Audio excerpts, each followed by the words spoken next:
100కు పైగా దీర్ఘకాలిక సమస్యలకు ఎటువంటి ఆపరేషన్ దుష్ప్రభావాలు లేకుండా హోమియోపతి చికిత్స.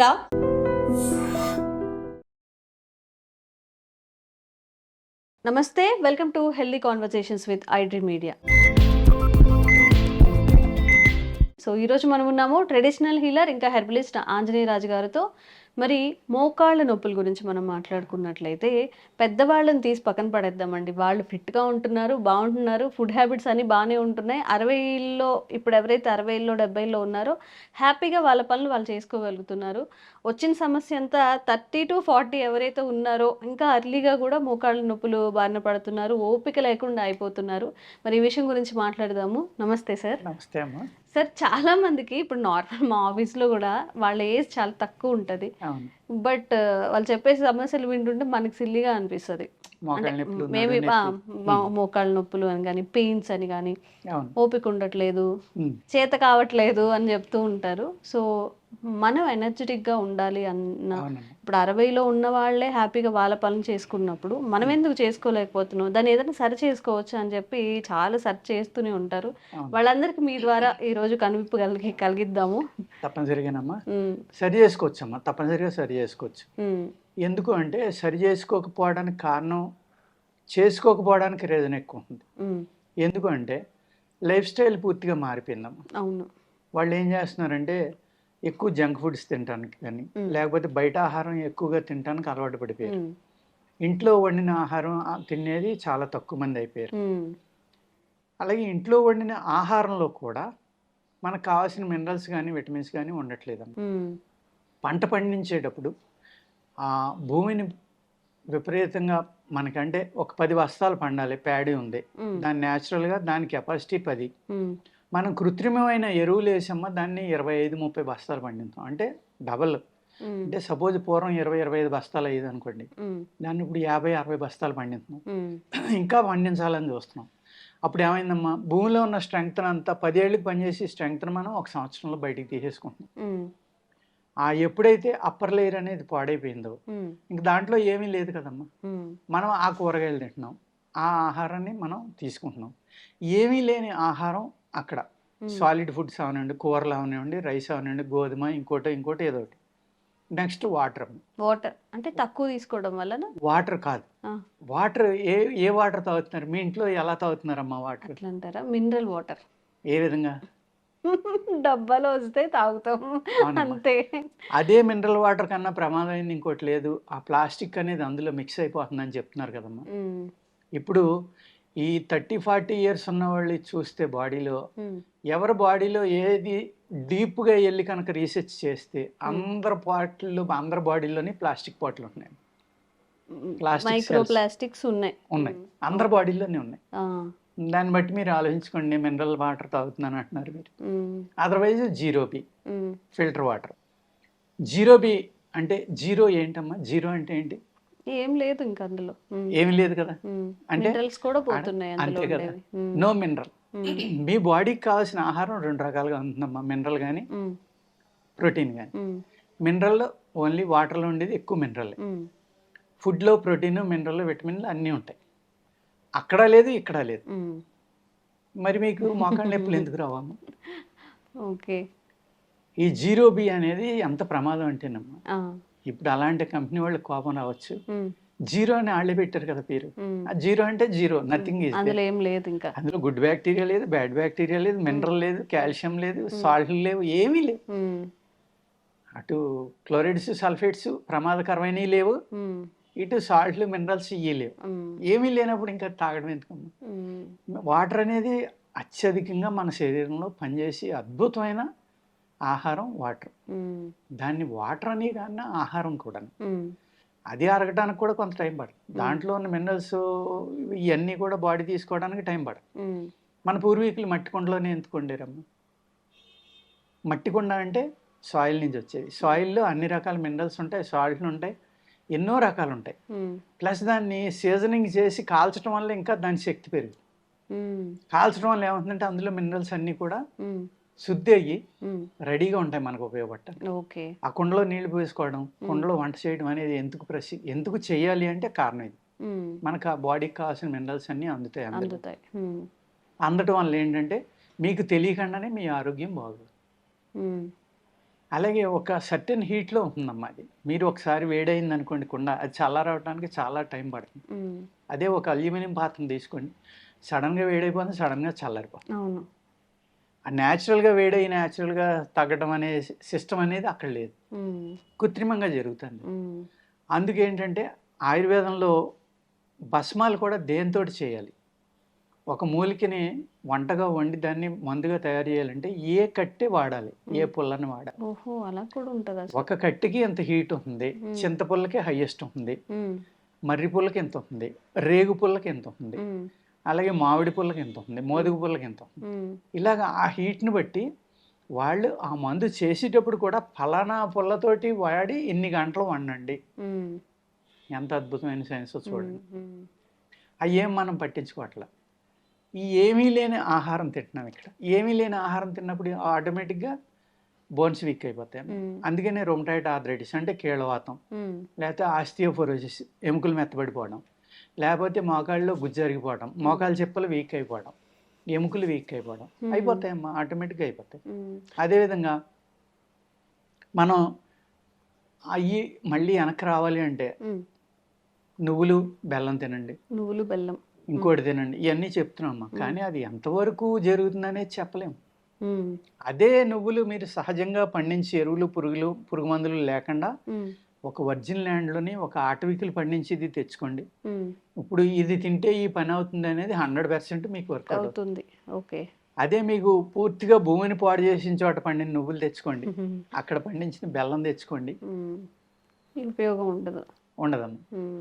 అలాగే ఇప్పుడు ఆర్గానిక్ చాలా అద్భుతంగా చేస్తున్నాడు ఒక ఆయన, చాలా కష్టపడి చేస్తున్నాడు. పక్క పొలం వాడు అన్నీ వాడుతున్నాడు. వర్షం పడ్డంది, పెద్ద వర్షం, ఆ భూమి లాక్కుని ఆ నీరు వీళ్ళ పొలంలోకి వచ్చింది. అప్పుడు ఏమవుతుందమ్మా? మనం ఏం చేస్తాం? టెస్ట్ చేయితే ఆయన చాలా కష్టపడి చేస్తున్నాడు, కానీ మనం ఆయన తిడతాం ఏమని, ఇవన్నీ వచ్చినాయి. నిజంగా అతని కారణం కాదు దానికి, ఇతని కారణం పక్కవాడు. ఇప్పుడు రామ్దేవ్ బాబాయ్ మీద కేసు వేసారమ్మా, తేనెలో అయ్యి ఉన్నాయని. ఆ తేనె ఎక్కడి నుంచి పట్టుకొచ్చినాయి? తేనెటీగలు. రామ్దేవ్ బాబాయ్ అన్న పుట్టించాడు, ఏమన్నా పెట్టి ఆ తేనె పట్టుకొస్తున్నాయి అంటే అవి కాదు. అవి కొన్ని కిలోమీటర్లు వెళ్ళి ఎన్నో రకాల తేనెల్ని పట్టుకొచ్చి ఇక్కడ పెడుతున్నాయి. అక్కడ పురుగు మందు ఉండొచ్చు, కెమికల్ ఉండొచ్చు, ఇంకోటి ఉండొచ్చు, ఇంకోటి ఉండొచ్చు. అవన్నీ ఇందులోకి వచ్చి నేను ఈయన మీద కేసెత్తి ఈయన బాధ్యత దానికి.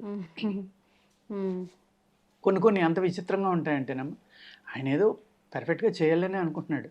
అలాగే ఒక నాటావుని కానీ ఒక రైతు జాగ్రత్తగా తన చేలోనే పండించి పురుగు మందులు ఎరువులు వేయకుండా దాని పాలు పితికి అన్నీ చేసి మంచి పాలు మంచి తాగాలనుకుంటాడు, మంచి వెన్న తినాలనుకుంటాడు. అది కూడా టెస్ట్ చేస్తే దొరికితే దొరకచ్చు. ఎందుకంటే పక్క చేలోంచి అడుగు నుంచి వస్తుంది ఆ వాటర్, దానికి అతను బాధ్యత కాదు కదా. ఇటువంటి అనేక రీజన్స్ ఉంటాయి. అలా కాకుండా మనం ఆరోగ్యంగా ఉండాలి అంటే పెరటి తోట అంటే ఇంట్లోనే పండించుకోవడం. ఇప్పుడు ఈ అపార్ట్మెంట్ కల్చర్లోని సిటీలు పెరిగిపోయాక అది కూడా పాసిబిలిటీ లేదు. ప్లస్ దాంట్లో ఏం చేస్తున్నారు, ఈ ప్లాస్టిక్ ఏ పట్టుకొచ్చి ట్రేలు, వాటిలో ఏదో రంపం పుట్టని అయ్యని మట్టి లేని కల్చర్ అనేది వచ్చింది. పీట్ అంటారు కదా sir, coconut pit, coco pit అని, లేకపోతే ఇంకోటని. ఇప్పుడు వితౌట్ సాయిల్ మేము క్రాప్ చేస్తున్నాం అని గొప్పగా చెప్పుకుంటున్నారు. అందులో ఏముండదమ్మా, ఏముండదు. మరి అది గొప్ప లేకపోతే వాళ్ళ వెనకాల పిచ్చోళ్ళు లేకపోతే ఆహారం తిని మనం ఏం పాడు చేసుకుంటున్నాం ఏంటనేది కూడా ప్రజలు ఆలోచించుకోవాలి. భగవంతుడు ఇచ్చిన భూమి ఉంది, భగవంతుడు ఇచ్చిన గాలి ఉంది, భగవంతుడు ఇచ్చిన నీరు ఉంది. ఈ మూడాటిని కూడా కృత్రిమంగా మేము చేసేసి మేము పండించేస్తున్నాం. అసలు మట్టి అక్కర్లేదు పండించడానికి అని చెప్పి పెద్ద పెద్ద షెడ్లు వేసి వాటి మీద స్టెప్ బై స్టెప్ పెట్టి ఒక ఎకరంలో చేసేది ఒక 100 గజాలు 200 గజాల్లో క్రాప్ పండించేస్తున్నారు. మరి భూమిలో పండింది భూమే కదమ్మా, అది లేనిది మనం అందులో ఏమి ఉండదేమో, ఊరికే ఒక ఆకారం ఉన్న ఒక పండో లేకపోతే కూరగాయ అంతే కడుపు నింపుకోవడానికి పదార్థం అంతే. మనకు కావాల్సిన ఏవి కూడా అందులో ఉండవు. ఇప్పుడు మీరు స్విమ్మింగ్ పూల్ ఉందమ్మా, స్విమ్మింగ్ పూల్లో స్నానం చేయండి రోజు, మీ బాడీ నలబడిపోతుంది, లేకపోతే రకరకాల స్కిన్ ప్రాబ్లమ్స్ వస్తాయి. ఎందుకంటే బ్లీచింగ్ కలపాలి, కలపకపోతే అది కల్మషం అయిపోతుంది. అందరూ జబ్బులు ఒకరికొకరికి అంటుకోవడానికి ఆస్కారం ఉంది. అందుకే ఆ బ్యాక్టీరియాని చంపడానికి బ్లీచింగ్ వేస్తారు. ఆ బ్లీచింగ్ అనేది ఎంత ప్రమాదం అంటే అంత ఇంత కాదు. చిన్నపిల్లలు లంగ్స్లోకి వెళ్ళొచ్చు, తాగినప్పుడు నోట్లోకి వెళ్తాయి, బాడీ స్కిన్ ద్వారా అది లోపలికి వెళ్ళిపోతుంది. అదే మీరు కాలువలో స్నానం చేయండి, ఏముండదు. అంటే ఆ స్విమ్మింగ్ పూల్ ఇది న్యాచురల్గా పాలి కాలువ. నది, అందులో న్యాచురాలిటీ ఉంది, ఇందులో న్యాచురాలిటీ లేదు. అలాగే వాటర్లో కూడా అమ్మ అనేక రకాల వాటర్లు. ఏది పూర్వకాలం వైద్యశాస్త్రంలో చెప్పింది ఎలాంటి నీరు తాగమంటాడు, అనేక రకాల నీళ్లు. నది నీరుకి ఒక గుణాలు, చెరువులో నీటికి ఒక గుణాలు. ఆ చెరువులో నీటికి కూడా కలవ పూలు, తామర పూలు, నాసు అన్నీ ఉండి మత్స్య చేపలు తిరిగేది, హంసలు తిరిగే నీరు హంసోదకం అంటారు. వెన్నెల పడాలి, దాన్ని హంసోదకం అంటారు. అది అమృతం లేక మనకు పనిచేస్తుంది. అటువంటి నీళ్లు కనుక మీరు తాగలిగారు అనుకోండి, అలా ప్రకృతి సిద్ధంగా వచ్చిన నీళ్లు ఈ నొప్పులు అయ్యి రావా. అటువంటి ఆహారం తిన్నారనుకోండి, నిజంగానే డాక్టర్లు చెప్పినట్టుగా పాలకూరలో కాల్షియం ఉంటుంది, లేకపోతే ఉసిరికాయలో ఐరన్ ఉంటుంది, లేకపోతే ఇంకో దాంట్లోనేమో నిమ్మకాయలో విటమిన్ సి ఉంటుంది, మెగ్నీషియం ఏమో ఏదో పైనాపిల్లో దొరుకుతుంది, యాపిల్లో ఐరన్ దొరుకుతుంది. ఇలాగా అవన్నీ కరెక్ట్ అవుతాయి అప్పుడు, ఎప్పుడు ప్రకృతి సిద్ధంగా పండించినప్పుడు, ఎటువంటి కెమికల్ పురుగు మందు వాడకుండా. అప్పుడు మీరు ఈ 35-40లో కూడా మోకాళ్ళ నొప్పులు వస్తున్నాయి అంట, అది నాటి నుంచి బయటపడచ్చు. ఇప్పుడు ఏం చేయాలి, తప్పనిసరి పరిస్థితుల్లో విటమిన్ డి లేకపోతే B12 ఈ టెస్టులన్నీ చేయించుకుని ఏ డెఫిషియన్సీ అయితే మీకు ఉందో, మెగ్నీషియము, కాల్షియము అన్నీ వచ్చేసినాయి కదమ్మా, సప్లిమెంట్స్ అంటున్నారు, లేకపోతే న్యాచురల్ మినరల్స్ అంటున్నారు, డైటీషియన్ వచ్చారు, న్యూట్రిషన్ వచ్చారు, వీళ్ళు ఎవరో పూర్వం లేరు కదా. ఎందుకు వచ్చారు వీళ్ళు? కొంచెం తినండి, ఇవి ఇంటేక్ చేసుకోండి, మీకు డెఫిషియన్సీ ఉంది అని చెప్పి డైటీషియన్ కూడా తెలియదమ్మా, అసలు ఏమీ తెలియదు. వాళ్ళు జీరో అంటాను నేను. కోపం రావచ్చు నా వీడియో చూసిన వాళ్ళకి. ఎందుకు అంటున్నానంటే వాళ్ళు సబ్జెక్ట్ కరెక్టే, సబ్జెక్ట్లో తప్పేం లేదు. ఈ ఆహారం ఎలా పండిస్తున్నారు, ఎలా వస్తుందో వాళ్ళకి తెలియదు కదా. తెలియనప్పుడు నువ్వులు ఎంత తినండి, బెల్లం ఎంత తినండి, వంకాయ ఎంత తినండి, బీరకాయ ఎంత తినండి, అందులో ఇది ఉందంటే లేదు. అక్కడ ఉంటే కదా వాళ్ళు చెప్పింది పెర్ఫెక్షన్ అవటానికి. ఓన్లీ పొట్ట నింపుకోవడానికే వాళ్ళు చెప్పింది ఫాలో అవ్వాలి. అది చివరిగా నొప్పుల నుంచి బయటపడాలి అంటే మన లైఫ్ స్టైల్ ఎలాంటి చేంజెస్ చేసుకోవాలి? మీరు చెప్పారు వాటర్ అనేది మినరల్ వాటర్ తీసుకోకూడదు అని చెప్పి, మరి మినరల్ వాటర్ కి ప్రత్యామ్నాయంగా ఏం తాగొచ్చు సార్? దొరకట్లేదు కదా, సిటీలో ఉన్నాం మనం, కొన్ని కోట్ల మంది అయిపోతున్నారు సిటీల్లో. బోర్ వాటర్ వస్తుంది, అది కల్మషం ఉండొచ్చు, లేకపోతే పైప్ లైన్ ద్వారా గవర్నమెంట్ సప్లై చేస్తుంది, వాళ్ళు బ్లీచింగ్ కలపకపోతే మళ్ళీ అక్కడ ఫంగల్స్, బ్యాక్టీరియా ఇవన్నీ పెరిగిపోతాయి.